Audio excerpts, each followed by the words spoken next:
জানাই পরম প্রেমময় শ্রী শ্রী ঠাকুর সত্যানুসরণে প্রথমেই বলেছেন যে অর্থ মান যশ ইত্যাদি পাওয়ার আশায় আমাদের ঠাকুর সাজিয়ে ভক্ত হয়েও না, সাবধান হয়ে ঠকবে।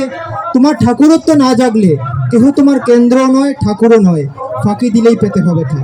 ঠাকুর প্রথমেই বলে দিয়েছেন যে আমাদের মধ্যে ঠাকুরত্বটা জাগাতে হবে, আর এই ঠাকুরত্বটাকে জাগানোর জন্য প্রয়োজন ঠাকুরের চরিত্রটাকে আমাদের নিজের চরিত্রের মধ্যে গড়ে তোলা। ঠাকুর যেভাবে চলতেন, ঠাকুর যেভাবে বলতেন, সেটাই আমরা যদি আমাদের চরিত্রের মধ্যে তুলে ধরি, তাহলেই সেটা হয় ঠাকুরত্ব জাগানো।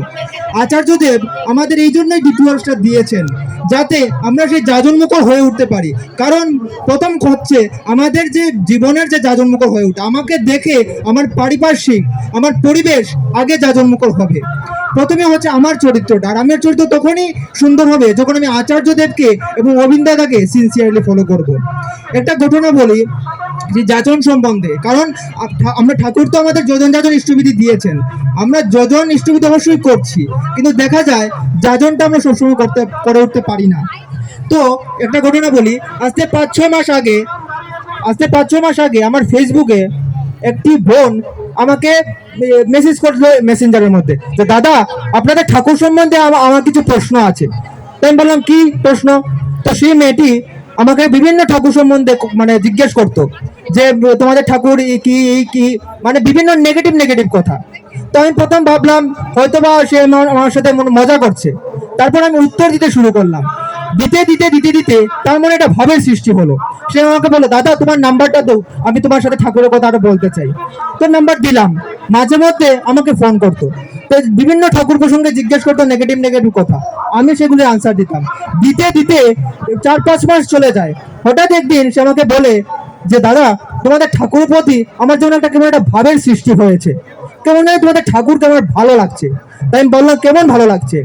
তো জানো দাদা, আমি এখন মাছ মাংস খাওয়া ছেড়ে দিয়েছি, আমি মাছ মাংস খাই না, ভালো লাগে না আমার। তাই আমি বললাম ঠাকুর কি তোমার হৃদয়ে জেগেছেন? আমি ওকে একটু প্রশ্ন করলাম।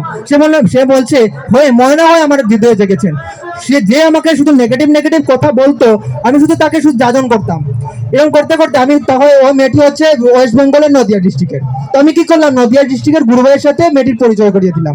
সে সৎসঙ্গে যেতে শুরু করলো, আশ্রমে যেতে শুরু করলো, গুরুভাইদের সাথে চলা শুরু করলো।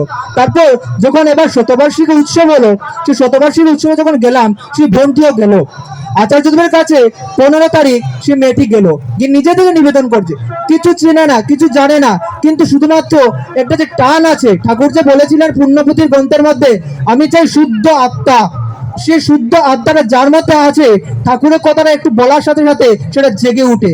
এবং সেই মেয়েটি গিয়ে আচার্যদেবের কাছে নিবেদন করলো যে আচার্যদেব আমি দীক্ষা নেবো। আচার্যদেব আশীর্বাদ করলেন, মেয়েটি দীক্ষা হয়ে গেল। ওই যে তাই আচার্যদেব বলেছেন আমরা যদি বলতে না থামি, যার সাথেই হোক, বন্ধু বান্ধব আত্মীয় স্বজন যার সাথেই হোক, আমরা যেন অল্প হলেও যাজন করি। আর এই যাজনটাই হচ্ছে মূল ডিপি ওয়ার্ক। এটার মাধ্যমে আমিও যেন সুখে থাকবো, পারিপার্শ্বিক সহ প্রত্যেক মানুষ সুখে থাকবে, এটাই ঠাকুর চান। তাই বর্দা বললেন ইষ্ট স্বার্থ প্রতিষ্ঠা এই জীবনের কর্ম, যজন যাজন ইষ্টবৃদ্ধি এই জীবনের ধর্ম। বন্দে পুরুষোত্তমম, জয় গুরু।